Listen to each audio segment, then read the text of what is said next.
Number 24 Shri Rahul Gandhi ji.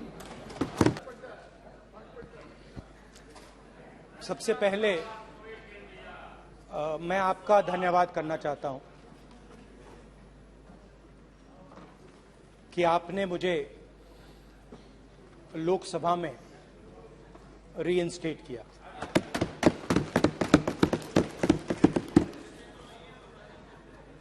और पिछली बार जब मैं बोला तो शायद मैंने आपको थोड़ा कष्ट भी पहुंचाया, क्योंकि मैंने इतनी जोरों से अदानी जी पे फोकस किया कि जो आपके सीनियर नेता हैं शायद उनको थोड़ा कष्ट हुआ। तो वो जो उनको कष्ट हुआ, हमेशा अडानी पे अभी भी कष्ट हो रहा है। वो जो कष्ट हुआ, अभी भी कष्ट हो रहा है। विषय पे आइए, विषय पे। अभी भी कष्ट हो रहा है। अभी भी कष्ट हो रहा है। ये देखिए, ये सारे नहीं मगर सुनिए ये है।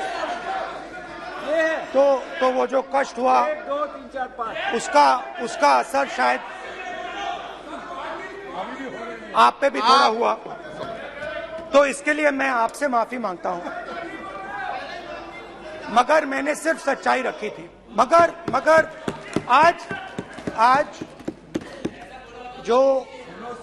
जो मेरे बीजेपी के मित्र हैं, आज आपको डरने की जरूरत नहीं है, डरो मत, क्योंकि आज जो मेरा भाषण है, डरो मत, और आप डरो मत।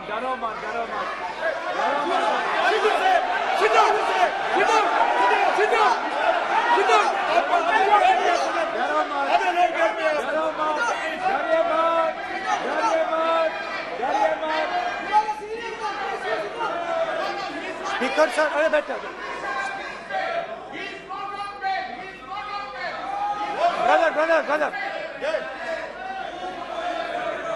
तो आज कोई घबराने की जरूरत नहीं है। आज मैं अपना भाषण, मेन जो भाषण है, वो अदानी जी पे नहीं बोलने जा रहा हूं। आप छोड़िए, तो आप रिलैक्स कर सकते हैं, आप शांत रह सकते हैं, क्योंकि मेरा भाषण आज दूसरी डायरेक्शन में जा रहा है।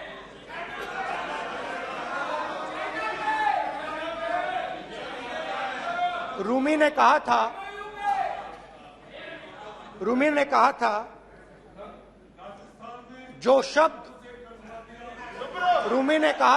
शब्द दिल से आते हैं वो शब्द दिल में जाते हैं।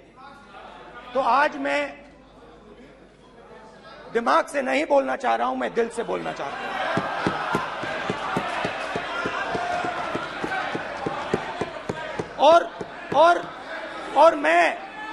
और मैं आज आप लोगों पर इतना आक्रमण नहीं करूंगा। मतलब एक दो गोले जरूर मारूंगा, मगर इतना नहीं मारूंगा। तो आप रिलैक्स कर सकते हैं। डरिए मत।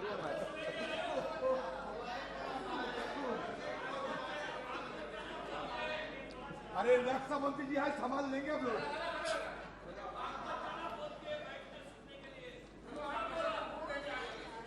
पिछले साल 130 दिन के लिए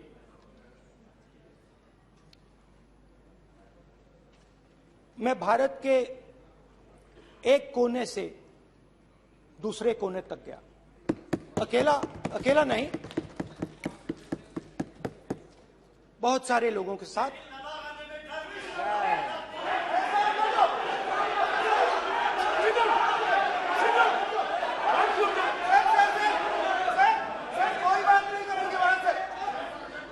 सर, ये हमारा टाइम खत्म करने का साजिश है। प्रधानमंत्री बोलेंगे ऐसे ही होगी सर। अरे समय निकल जाए जबरदस्ती समुद्र अधीर अधीर अधीर समुद्र के तट से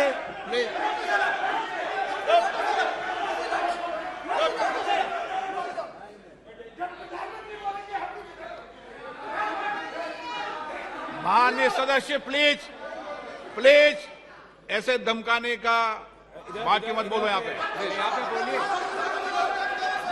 आप उधर भी हाँ बोलिए। प्लीज। मैं समुद्र के तट से कश्मीर की बर्फीली पहाड़ी तक चला। नहीं, लद्दाख को मैंने नहीं छोड़ा। यात्रा अभी खत्म नहीं हुई है, यात्रा जारी है और जरूर लद्दाख आएंगे, घबराइए मत। बहुत सारे लोगों ने मुझसे पूछा यात्रा के दौरान, यात्रा के बाद कि राहुल तुम क्यों चल रहे हो, क्या तुम्हारा लक्ष्य क्या है,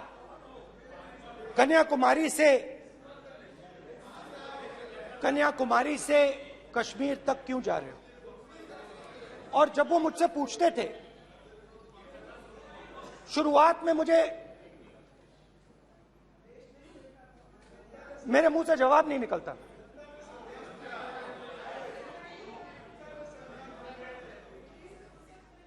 शायद मुझे ही नहीं मालूम था कि मैंने ये यात्रा क्यों शुरू की।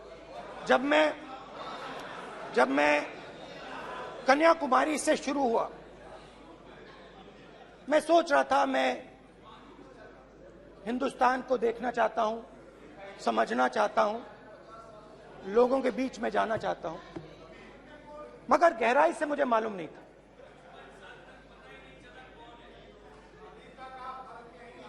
थोड़ी देर में मुझे बात समझ आने लगी।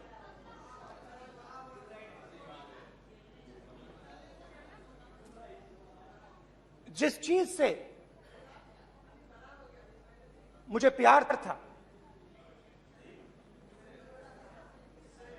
जिस चीज के लिए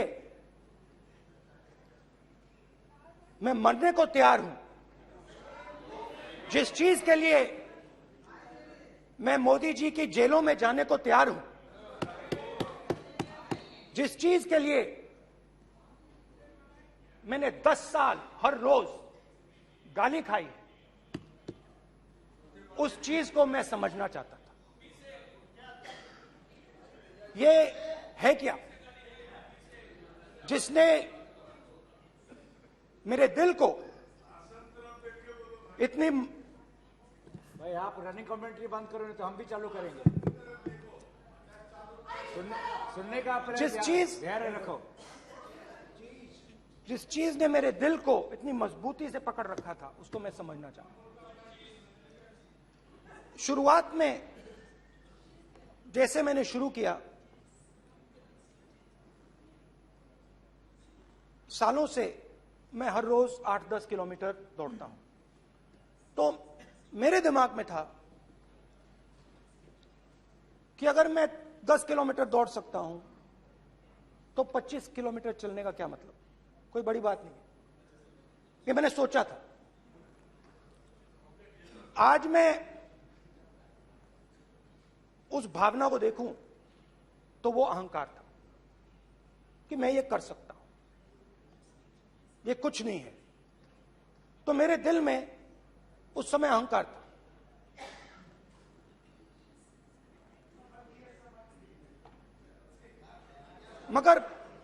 मगर भारत अहंकार को एकदम मिटा देता है, 1 सेकंड में मिटा देता है। तो हुआ क्या, 2-3 दिन में मेरे घुटने में दर्द शुरू हो गया। पुरानी इंजरी थी और जबरदस्त दर्द। हर रोज मैं उठूं और मेरे घुटने में दर्द, हर कदम में दर्द। तो पहले 2-3 दिनों में जो अहंकार था, जो मतलब भेड़िया जो निकला था, वो चींटी बन गई एकदम।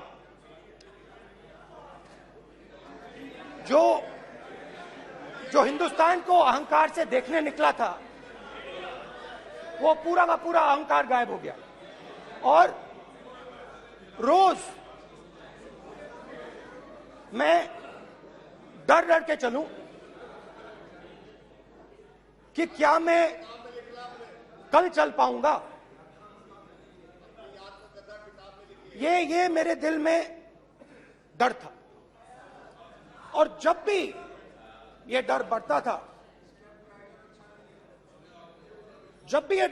था, कहीं ना कहीं से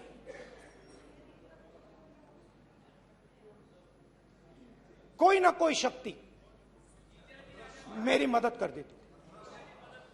एक दिन मैं सह नहीं पा रहा था, एक छोटी सी लड़की आती है, मुझे चिट्ठी दे देती। मैंने चिट्ठी खोली, 8 साल की थी, उसमें लिखा था, Rahul, I am walking with you, don't worry. उसने मेरे पैर में चोट देखी और उसने अपनी शक्ति मुझे दे दी। सिर्फ उसने नहीं, लाखों लोग ने। और शुरुआत में जब मैं चल रहा था, कोई किसान आता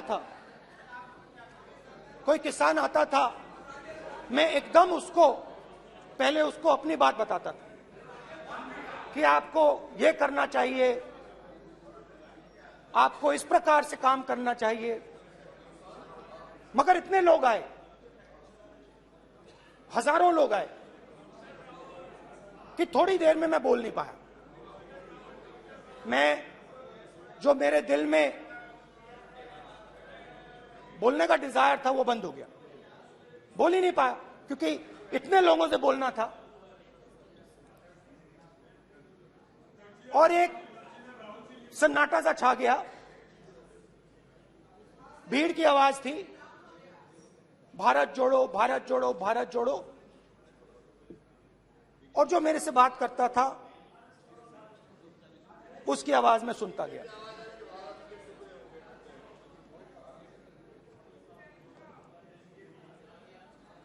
हर रोज सुबह 6 बजे से रात 7-8 बजे तक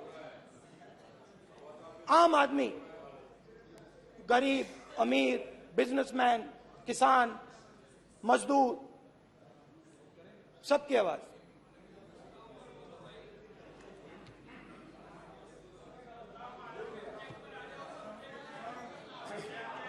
आ रहा हूं। आप कल से रुके, अब थोड़ा और रुक लो, 5-10 मिनट रुक जाओ। तो ये चलता गया, मैं बात सुनता गया। और फिर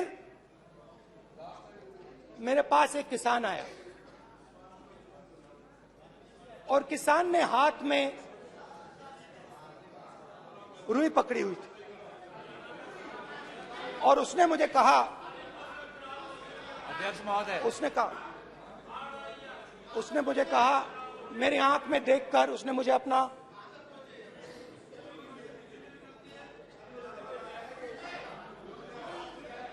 वो रुई का बंडल दिया, और उसने कहा, राहुल जी, यही बचा है मेरे खेत का, यही बचा है, और कुछ बचा नहीं है। मैंने उससे, जो मैं नॉर्मली सवाल पूछता था, भैया आपको बीमा का पैसा मिला, वो पूछा। बीमा का पैसा मिला, वो पूछा। और किसान ने मेरा हाथ पकड़ा। किसान मुझे कहता है कि नहीं राहुल जी, मुझे बीमा का पैसा नहीं मिला। हिंदुस्तान के बड़े उद्योगपतियों ने वो मुझसे छीन लिया। मगर इस बार बड़ी अजीब सी चीज हुई। जब मैंने किसान को देखा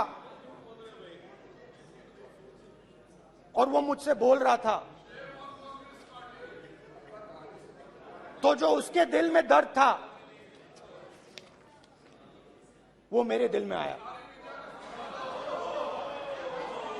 जो उसके आंखों में शर्म थी जब वो अपनी बीवी से बात करता था, वो शर्म मेरी आंखों में आई। जब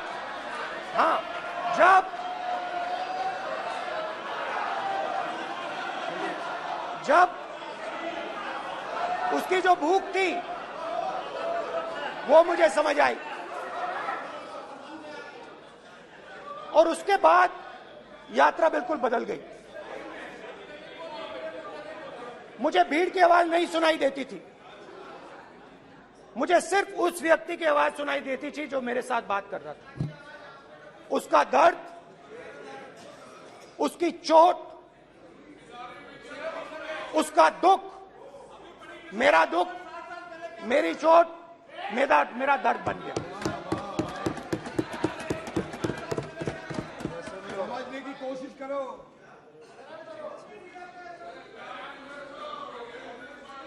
भाइयों और बहनों,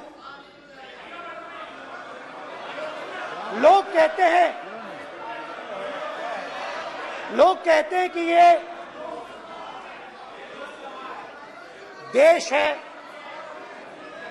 कोई कहता है ये अलग अलग भाषाएं हैं, कोई कहता है ये जमीन है, मिट्टी है, कोई कहता है ये धर्म है, ये सोना है, ये चांदी है। मगर भाइयों और बहनों, सच्चाई है कि ये देश एक आवाज है। ये देश सिर्फ एक आवाज है। ये देश, इस देश की लोगों की आवाज है। इस देश के लोगों का दर्द है, दुख है, कठिनाइयां हैं। और अगर हमें इस आवाज को सुनना है तो हमारे दिल में जो अहंकार है, हमारे जो डिजायर्स हैं, हमारे जो सपने हैं, उनको हमें परे करना पड़ेगा। जब हम अपने सपनों को परे करते हैं तब हमें हिंदुस्तान की आवाज सुनाई देती है, तब तक हिंदुस्तान की आवाज हमें नहीं सुनाई देती। अब आप कहोगे ये बात मैंने नॉन कॉन्फिडेंस मोशन में क्यों रखी? इसका क्या मतलब है कि भारत एक आवाज है, भारत लोगों का दुख है, भारत लोगों का कष्ट है, मुश्किलें हैं। क्योंकि भाइयों और बहनों,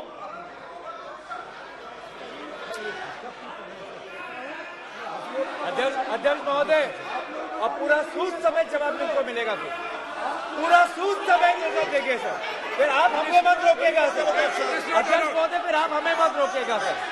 आप हमें मत रोकेगा। फिर आप हमें मत रोकेगा। आप हमें मत रोकेगा। फिर आप हमको मत रोकेगा सर। हम सब देख रहे हैं, सब सुन रहे हैं, आप हमको फिर मत रोकेगा सर। तो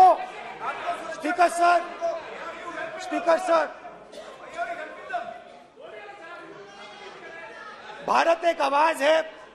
भारत इस देश के सब लोगों की आवाज है। और अगर हम उस आवाज को सुनना चाहते हैं, हमें अहंकार को, नफरत को मिटाना पड़ेगा।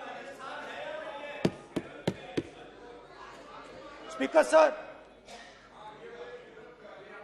कुछ ही दिन पहले मैं मणिपुर गया। हमारे प्रधानमंत्री नहीं गए, आज तक नहीं गए, क्योंकि उनके लिए मणिपुर हिंदुस्तान नहीं है।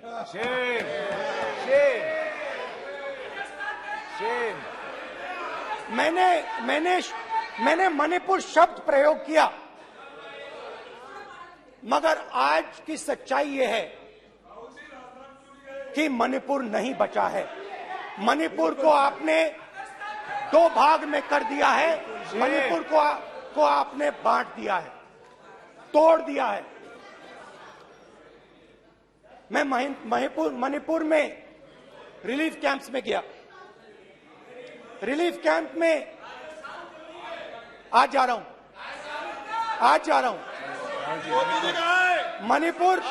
मणिपुर में रिलीफ कैंप में मैंने महिलाओं से बात की। ठीक है सर, अब हम मत रोकेंगे। It's not fair. आप हमको मत रोकेंगे sir. You tolerate this all this. Sir, Don't allow this. पूरा टाइम देंगे Don't sir. let me sit down. पूरा टाइम देंगे। Yeah. Why all this hooligan? कल देखेंगे, कल देखेंगे, कल देखेंगे। बात नहीं करेंगे सर, प्रधानमंत्री की बात नहीं करेंगे सर ऐसे।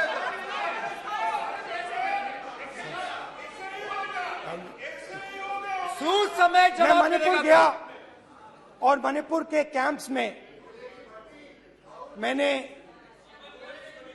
महिलाओं से बात की, बच्चों से बात की, जो हमारे प्रधानमंत्री जी ने आज तक नहीं किया। एक महिला मुझे कहती है, मैंने उनसे पूछा, बहन क्या हुआ आपके साथ? What's this? एक एक मंत्री बोल रहे हैं, कल आप बोले एक एक मंत्री खड़े होके बोल रहे हैं, एक एक मंत्री खड़े होके ऐसे कर रहे हैं। एक एक मंत्री खड़े होंगे तो पूरे सांसद खड़े होंगे यहाँ पे, पूरे सांसद खड़े होंगे यहाँ पे। बैठे नहीं है, चुपचाप करिए। पूरे सब खड़े होंगे, पूरे सब खड़े होंगे। कल कांग्रेस पार्टी ने पूरा देश खड़ा होगा आपके खिलाफ, तो पूरा देश कल आपके खिलाफ खड़ा होगा। मैं बहुत सारी महिलाओं से बात किया, मगर मैं आपको दो उदाहरण देना चाहता हूं। एक महिला मुझे कहती है, मैंने कहा क्या हुआ तुम्हारे साथ? कहती है, मेरा छोटा सा बेटा, महिला का सम्मान करें प्लीज, ये सम्मान। एक ही बच्चा था मेरा, कोई शर्म कर लो गल मारी। एक ही बच्चा था मेरा, मेरे सामने, मेरे आंखों के सामने उसको गोली मारी है। मैं पूरी रात,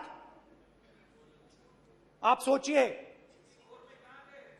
आप अपने बेटे के बारे में, बेटों के बारे में सोचिए, मैं पूरी रात उसकी लाश के साथ लेटी रही।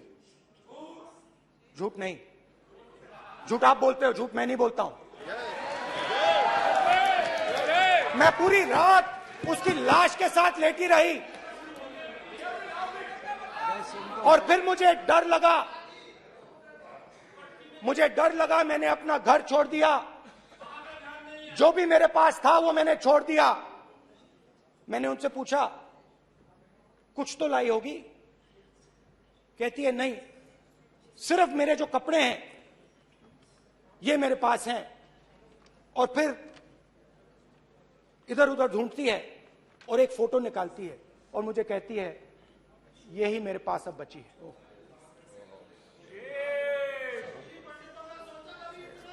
एक और उदाहरण, दूसरे कैंप में मैं, एक महिला मेरे सामने आती है, मैं उससे पूछता हूं, तुम्हारे साथ क्या हुआ? क्या हुआ तुम्हारे साथ? और जैसे ही मैंने ये सवाल पूछा,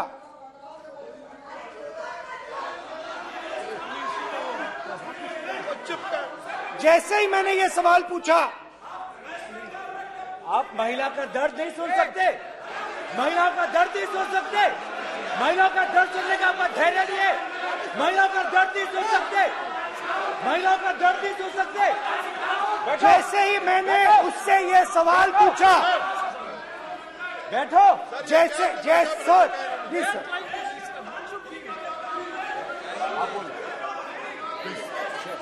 शर्म करिए, शर्म करिए। जैसे ही मैंने उससे सवाल पूछा, तुम्हारे साथ क्या हुआ, शर्म नहीं है तेरे को? वैसे ही एक सेकंड में वो कांपने लगी। उसने अपने दिमाग में वो दृश्य देखा और वो बेहोश हो गई। मेरे सामने कांपती हुई बेहोश हो गई। तो ये मैंने आपको सिर्फ 2 उदाहरण दिए हैं। स्पीकर सर, इन्होंने मणिपुर में हिंदुस्तान की हत्या की है, सिर्फ मणिपुर की नहीं, हिंदुस्तान की हत्या की है। इनकी राजनीति ने मणिपुर को नहीं, हिंदुस्तान को मणिपुर में मारा है।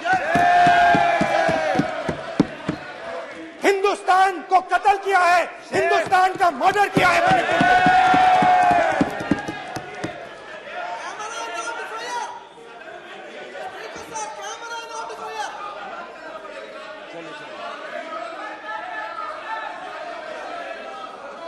अरे 2 भाग के हैं, शराब करिए जी।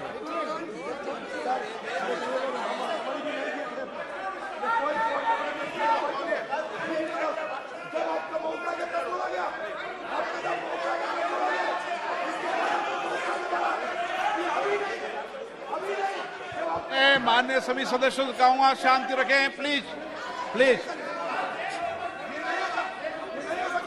मणिपुर, हाँ क्या बोल रहे हैं? अब बोलिए। एक अरे भाई क्या बात है? क्यों बात नहीं कर सकते? क्या बात करते हैं? इन्होंने राहुल गांधी ने आज सदन में पानी पी रहे हैं भाई। आप क्या बात करते? बैठो सर, सर ये राहुल गांधी ने आज जो बातें कही है इस सदन में बहुत ही बात किया है। मैं उनसे एक सवाल पूछना चाहता हूँ।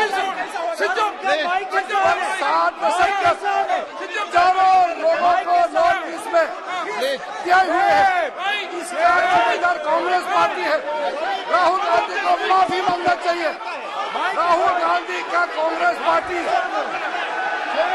7 साल से ज्यादा इस देश को शासन किया है। नॉर्थ ईस्ट को इन्होंने खत्म किया है। आज नॉर्थ ईस्ट में जितना मिलिटेंसी है ये कांग्रेस पार्टी ने पैदा किया है।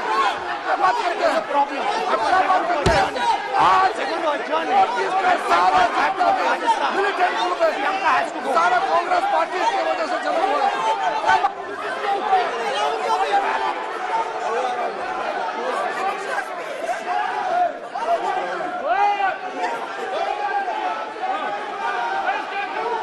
Okay, back. Aja, back. Hemant, सबको पीछे ले आओ। Back. हाईवे। हो गया। प्रतापन, हो गया। आप भाषण नहीं सुनना चाहते हैं? आप भाषण नहीं सुनना चाहते?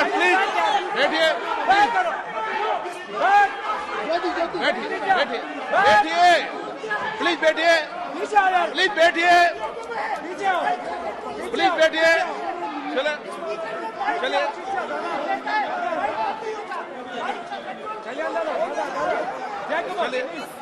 चलिए।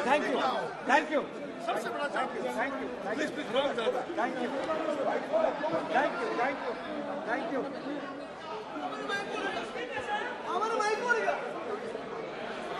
एक मिनट बैठिए, एक मिनट प्लीज बैठिए, प्लीज बालूजी,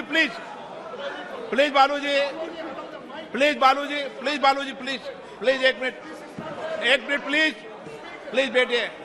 माननीय सदस्यगण, ऐसे नहीं सकते। जिस तरीके का व्यवहार आप टेबल पर आकर कर रहे हैं, इस तरीके से सदन नहीं चलेगा। ये तरीका ठीक नहीं है। जब मैंने किसी को कहा है तो कहा है, ऐसे सदन नहीं चलेगा। आप सदन नहीं चलाना चाहते, अलग बात है। अब अपनी बात कहिए, गलत तरीका ये। नो, ऐसे सदन चलने वाला नहीं है। जो माननीय सदस्य टेबल पर आए उनके खिलाफ कार्रवाई होगी। प्लीज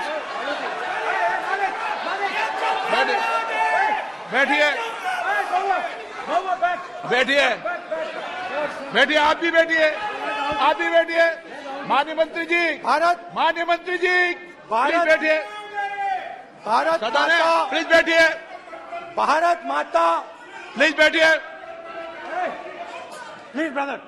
मैं बहुत शांति से सुन रहा हूं। इसका तरीका ये नहीं है उचित हो कि आप टेबल पर आए। नहीं, गलत तरीका ये। आप जैसे मैंने माननीय sir please please brother please भैया पानी लो। जैसे मैंने भाषण के शुरुआत में बोला, भारत एक आवाज है। भारत हमारी जनता की आवाज है, दिल की आवाज है। उस आवाज की हत्या आपने मणिपुर में की। इसका मतलब भारत माता की हत्या आपने मणिपुर में की।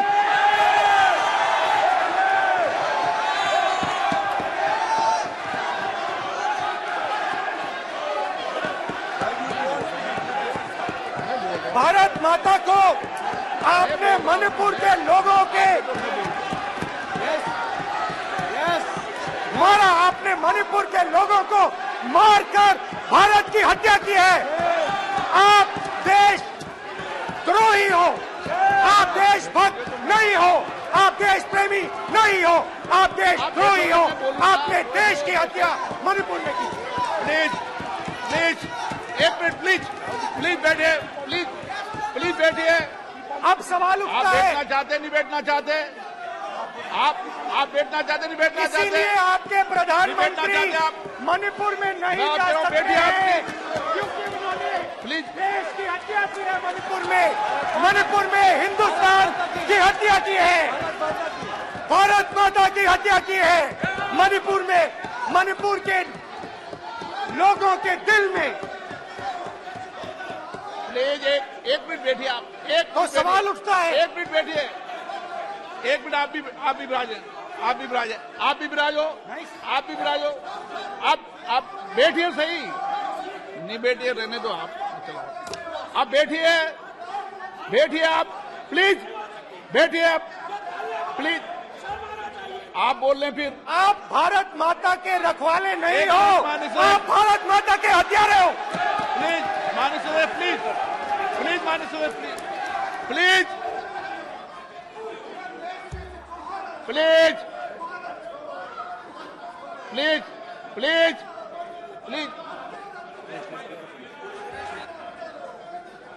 देखिए माननीय सदस्यगण, प्लीज माननीय सदस्यगण, भारत मां हमारी मां है। हमें सदन में बोलते समय संयम बरतना चाहिए। मेरा अपनी मां की हत्या की बात कर रहा हूं। मैं मणिपुर में अपनी मां की हत्या की बात कर रहा हूं। मैं आदर से बोल रहा हूं। आपने मेरी मां की हत्या की मणिपुर में। एक मेरी मां यहां बैठी है, दूसरी मां को आपने मणिपुर में मारा है।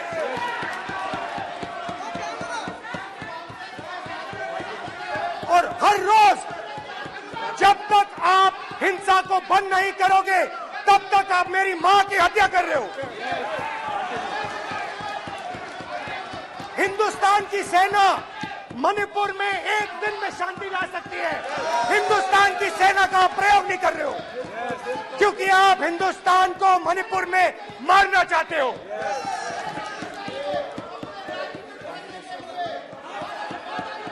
तो अगर नरेंद्र मोदी जी हिंदुस्तान की आवाज नहीं सुनते हैं, अगर हिंदुस्तान के दिल की आवाज नहीं सुनते हैं, तो किसकी आवाज सुनते हैं? दो लोगों की आवाज सुनते हैं। इसकी आवाज सुनते हैं, इसकी आवाज सुनते हैं, माननीय सदस्य और इसलिए सुनते हैं। नो ये गलत तरीका। माननीय सदस्य देख लीजिए गलत तरीका है। अडानी जी के लिए मोदी जी ने क्या काम किया है। देख माननीय लीजिए, सदस्य ये पहले आपको और उसको ये लेकर बाद नहीं आए। में। गलत तरीका आपका। माननीय सदस्य आपका गलत तरीका है। आप सीनियर सदस्य हैं। आप इस तरीके का व्यवहार सदन में मत करिए। आप बात करिए, लेकिन इस तरीके से पोस्टर लाना ये उचित नहीं है किसी तरीके से। रावण दो लोगों की सुनता था। रावण दो लोगों की सुनता था, मेघनाथ और कुंभकर्ण। वैसे ही नरेंद्र मोदी दो लोगों की सुनते हैं, अमित शाह और अडानी। भाई और बहनों, लंका को हनुमान ने नहीं जलाया था, लंका को रावण के अहंकार ने जलाया था। प्लीज माननीय सदस्य, आप संयमित बोले। आप ये सदन है, आप तरीके से बोलिए माननीय राम सदस्य। ने रावण को नहीं मारा था, रावण के अहंकार ने रावण को मारा था। आप पूरे देश में केरोसिन फेंक रहे हो, पूरे देश में आप केरोसिन फेंक रहे हो। आपने मणिपुर में केरोसिन फेंकी और फिर चिंगारी लगा दी। अब आप हरियाणा में कर रहे हो, पूरे देश को आप जलाने में लगे हो। आप पूरे देश में भारत माता की हत्या कर रहे हो। धन्यवाद स्पीकर।